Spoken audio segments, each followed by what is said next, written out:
Hey folks, welcome back. It's Thursday, December 11th, 2025. Born on this date in 1926, blues singer Big Mama Thornton of Ayrton. In 1978, comedian and TV host Roy Wood Jr. of Birmingham. And in 1930, microbiologist and at one time deputy director of the CDC, Walter Dowdle of Irvington and Beulah Battery. Dowdle just died last month on November 17th at age 94. He was in Hayhira, Georgia.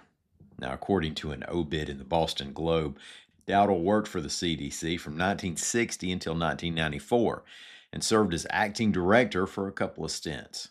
So that puts him in place at the CDC for the development of the measles, mumps, and rubella vaccines, and later working with figures such as the CDC's Anthony Fauci and Surgeon General C. Everett Koop during the AIDS epidemic.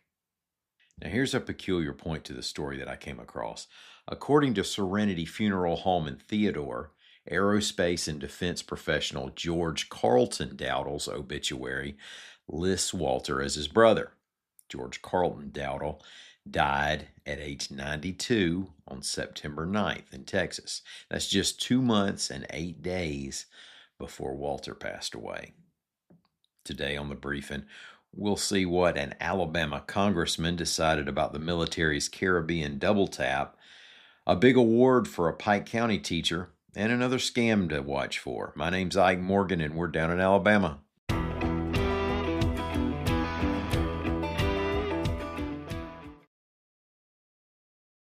Every day, thousands of Comcast engineers and technologists like Olu Shei are working to build the best sports viewing experience.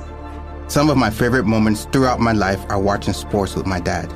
Now I work at Comcast as part of the team that created our AI highlights technology, which uses AI to detect the major plays in a sports game. And now, millions of sports fans will never miss a moment. Visit ComcastCorporation.com/sports to learn more.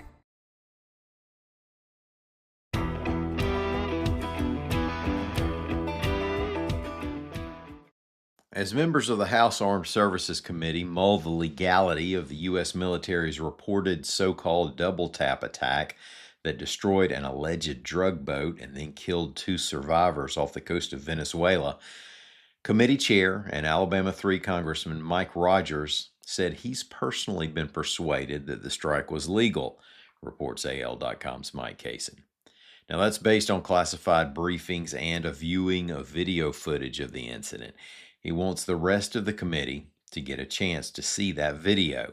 Of course, there are multiple takes by lawmakers who've seen the classified material.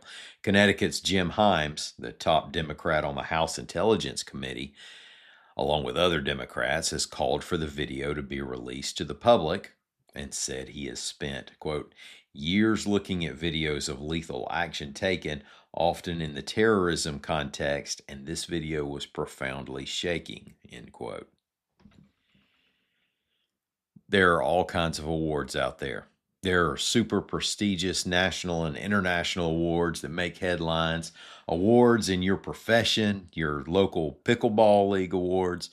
What's the best kind of award to win? Well, it's quite possibly the ones that come with a $25,000 check, not to knock the recognition. Pike County's Goshen High School agri-science teacher Christian Stanley became one of only 30 winners of the 2025 Milken Educator Award. He's the only Alabamian to win the award this year. The Milken Family Foundation began the program in 1987. Stanley teaches animal and dairy science, horticulture, landscape design, floral design, and agri-science explorations. As far as the 25 large that he's getting, in a press interview posted to the foundation's YouTube page, he said he has a month-old son who now has a college fund.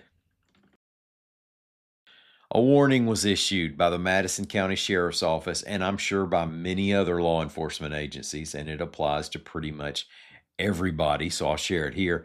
Pay extra attention this time of year before you engage with an email or are asked for personal information, of course. But phishing scams are on the rise, with scammers disguising themselves as big companies such as PayPal and telling you that you've made a purchase that you didn't really make in real life and that you need to call a phone number if you didn't authorize that purchase. See, they want to get you focused on the possibility that somebody used your name to buy something without your permission, but it turns out that that's just a made up part of a bigger phishing scam. How crafty. Now, I've received a couple of these recently.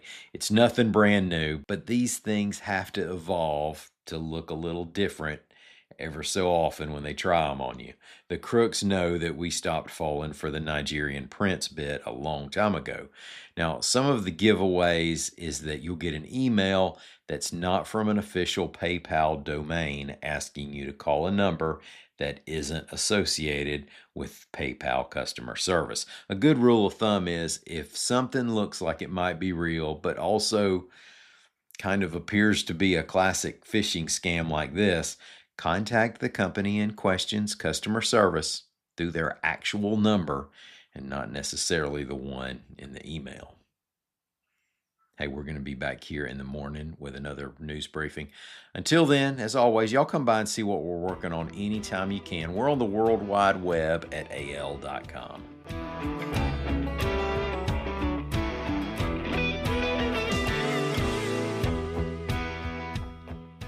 Hey, Ryan Reynolds here for Mint Mobile. One of the perks about having 4 kids that you know about is actually getting a direct line to the big man up north. Mm-hmm. And this year, he wants you to know the best gift that you can give someone is the gift of Mint Mobile's unlimited wireless for $15 a month. Now, you don't even need to wrap it. Give it a try at mintmobile.com/switch.